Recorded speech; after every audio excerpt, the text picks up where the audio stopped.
திரு வேல்முருகன் அவர்கள் இதை வரவேற்று பேசுகையில் கன்னியாகுமரி மற்றும் திருத்தணி இணைக்கப்பட்ட அதே நாளில் உரிமை போர் தொடங்கியிருப்பதாக குறிப்பிட்டு உணர்ச்சி பெருக்கோடு தன்னுடைய உரிமை குரலை இங்கே பதிவு செய்திருக்கிறார்.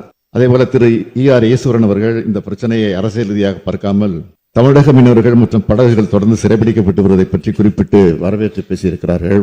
திரு ப அப்துல் சமத் அவர்கள் மற்றும் திரு மு ஜெகன்மூர்த்தி அவர்கள் தமிழக மீனவர்கள் படக்கூடிய துன்பங்களை குறித்து குறிப்பிட்டு மாண்புமிகு பிரதமர் இலங்கை செல்லும் போது இதை பேச வேண்டும் என்று வலியுறுத்தி காட்டி வரவேற்றிருக்கிறார்.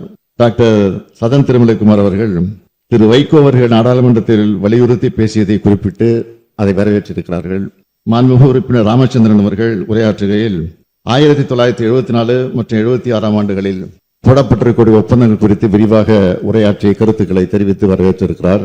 இந்திய கம்யூனிஸ்ட் கட்சியினுடைய மார்க்சிஸ்ட் கட்சி உறுப்பினர் திரு VP நாகைமாலி அவர்கள் உரையாற்றுகையில் நீதிமன்ற வழக்கு குறித்தும் நாம் எடுக்க வேண்டிய முடிவு குறித்தும் தனது கருத்துக்களை தெரிவித்திருக்கிறார்கள்.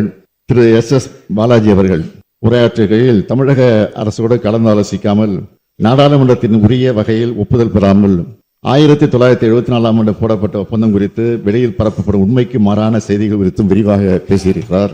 பாரதிய ஜனதா கட்சியை சார்ந்த மாண்புமிகு உறுப்பினர் திருமதி வானதி சீனிவாசன் அவர்கள் உரையாற்றுகையில் மீனவர் நலனுக்காக நலன்காக்க தனி அமைச்சர் உருவாக்கப்பட்டது போன்ற நல்ல விஷயங்களை குறிப்பிட்டு அன்றைக்கு இந்த ஒப்பந்தம் குறித்த விவாதம் நாடாளுமன்றத்தில் நடைபெற்ற போது மறைந்த பாரத பிரதமர் திரு வாஜ்பாய் அவர்கள் கடுமையாக எதிர்த்தது பற்றி குறிப்பிட்டு வரலாற்று தவறு சரி செய்யப்பட வேண்டும் என குறிப்பிட்டார்.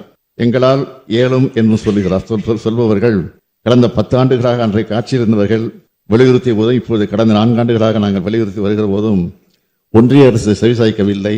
இன்றைக்கு இந்த தீர்மானம் ஒருமனதாக நிறைவேற்றப்பட்டு ஒன்றிய அரசுக்கு அனுப்பப்பட்ட பிறகாவது செய்வதற்கு நம்முடைய மாண்புமிகு உறுப்பினர் அவர்கள் அங்கு இருக்கக்கூடிய தலைவரிடத்தை வற்புறுத்துவார் என்று நம்புகிறேன். அவரும் வரவேற்று தீர்மானத்தை வரவேற்றிருக்கிறார், மகிழ்ச்சி. அதேபோல மாண்புமிகு JK மணி அவர்கள் வரவேற்று உரையாற்றுகளின் தீர்மானத்தை நிறைவேற்றி ஒன்றிய அரசுக்கு அனுப்புவதோடு ஒரு குழு நேரடியாக இந்திய பிரதமர்கள் நேரில் சந்தித்து தமிழக மீனவர்கள் படுமேதனை பற்றிய விவரங்களை சுட்டிக்காட்டி கச்சத்தீவை மீட்க வேண்டியதன் அவசியத்தை பற்றி வலியுறுத்த வேண்டும் என்று குறிப்பிட்டிருக்கிறார். அதையும் வரவேற்றிருக்கிறார். மாண்புமிகு கு. செல்லப்பிறந்தகை அவர்கள் உரையாற்றுகையில் 1921 ஆண்டு முதல் நடைபெற்ற நிகழ்வுகள் எல்லாம் குறிப்பிட்டு தீர்மானத்தை வரவேற்று பேசியிருக்கிறார். அதேபோல எதிர்க்கட்சி தலைவர்களும் இடையிடையே கொஞ்சம் முரண்பாடான சில கருத்துக்கள் வந்தாலும் அதையெல்லாம் மறந்து இந்த தீர்மானத்தை உளப்பூர்வமாக அவரும் இதை வரவேற்று பேசியிருக்கிறார்.